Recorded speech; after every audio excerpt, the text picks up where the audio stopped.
Yeah, hi. Thank you, Florence. Thank you, everyone, for being here. And wow, I decided to get up because who would expect in Islamabad in February for things to be so hot? Talk about climate change. I came from Karachi, half my suitcase was packed up with shawls and jackets, and I walk here, I'm like, wait, this is actually very real in a fundamental way, as all of us are sitting here. So thank you again for being here at the late end of the second day. And if you thought we were done with the climate finance piece of it, unfortunately you're not, because this is all I do actually. And as Florence mentioned, I work in climate. My team and I have set up the first climate equity fund in Pakistan. And so when you ask about what that means, it's a private equity fund. It's a $90 million fund that will be investing entirely in agribusinesses. So from that perspective, where capital is flowing into the country, where it should flow, is very much on top of my mind. This is exactly what I think about. And so one of the first questions everyone asks me when I say, oh, we're going to invest 90 million in Pakistani agri-businesses and help them respond to climate change, help them build the future of climate-resilient agri-systems. Honestly, the first question is, wait, but is it even investable? The sector is such a disaster. It's really, there's nothing there. You cannot do this, it doesn't make sense, and really you should take your money elsewhere.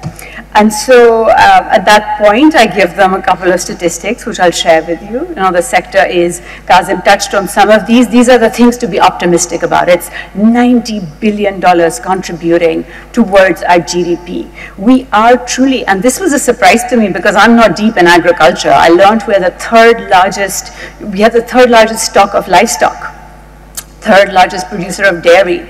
I think we are the fourth or fifth largest producer of rice.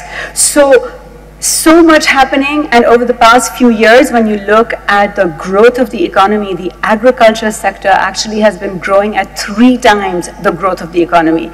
Now, those of you who are economists might step back and be like, yeah, but the last few years, the growth was very slow anyway, so what do you mean? But it's still growing at 3 times the rate of the economy. So when I give you all of these numbers, and if I've convinced you enough, you might say, oh, well, then what's the problem? You guys are doing really well. It seems like you have everything. And then you step back underneath it and say, well, actually, absolutely not.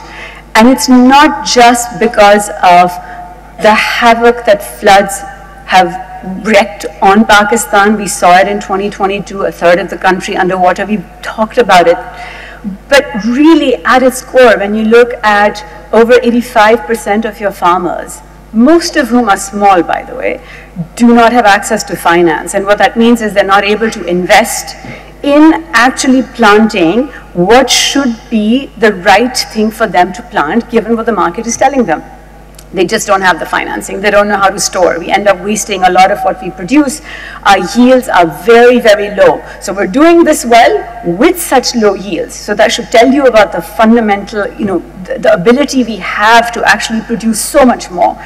And mechanization, we've talked about it a little bit, but our farmers need almost twice the amount of power and energy that we already have available to them. So it's a long uphill task. There's massive potential and there's lots more to be done. And so then the third question I get asked, which is when I'm trying to raise funds for this, it's the, well, okay, you've convinced us agriculture is at the core of Pakistan's economy. It's the backbone. 2 out of 3 Pakistanis live in rural areas, are entirely dependent on agriculture.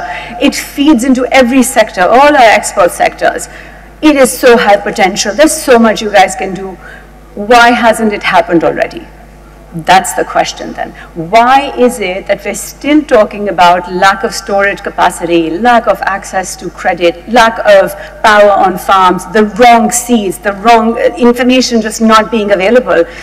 And there are many answers to this, and we can go off into the history of agri-systems and land holdings and all of the incentives in place. But I think one thing bears repeating, and if this is my only message to you, I think it would be this, is that systems and markets and individuals largely behave in very rational ways. So whatever the incentives are, the systems will respond accordingly. So when we, as a nation, talk about why is Pakistan not getting access to climate finance, there are trillions of dollars floating around. We are the 5th or 8th most vulnerable, however you cut it, we're massively vulnerable. Why aren't we getting it? The system responds rationally. That capital will flow to a space where it has the highest return. And what is true at a national level is true at the farmer level. So let's step back a little bit and see what our farmers are doing. If you think about places where production and yields have actually improved in Pakistan, you can take some guesses. All right, it's not cotton. Cotton has gone down by half over the past few years. Why? No real incentives to produce. Rice has gone up by 50%. Rice. It's not a strategic crop. And what has actually doubled is corn or maize. So you can ask yourself, why is it that farmers are making these decisions? And the response to that is fairly simple. Rice has an export driver. There are markets available for farmers to sell to. Corn is a huge input in poultry feed. And so it actually ends up having clear incentives for farmers.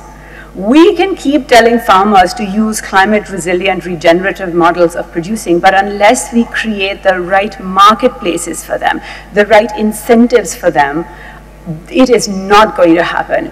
No one is actually making decisions on the basis of, by the way, this is excellent for the country, let me grow this product. And so if you take away support prices for wheat, you will have certain outcomes in the wheat market. And let's be very clear on what that means. We can make those choices.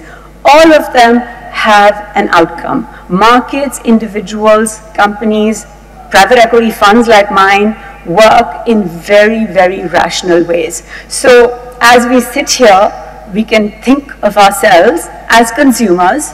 If we want to eat better quality food produced using sustainable technologies where farmers get a living wage and actually are paid for what they're producing, are we willing to pay for it? Are we setting the right incentives? If we want to grow companies that are doing exactly this, you know what Taimur's doing and what so many entrepreneurs are actually building as well, really, really building on what Pakistan needs, are we creating the right incentives for this? It's a question for me as well as an investor. Am I financing that change? And again, step back again as a nation. We can keep talking about agriculture and resilience and someone else should fund it. Are we creating the right incentives and the right structures for this? So questions for all of us to ask ourselves. Obviously, I'm one of the believers in change and in doing what it takes. And I hope all of you, certainly, again, engaging at this amazing conference that Don has put together, can collectively come together because it is a system-wide shift. It affects each and every one of us. And so I hope we can all come together on moving this issue forward. Thank you.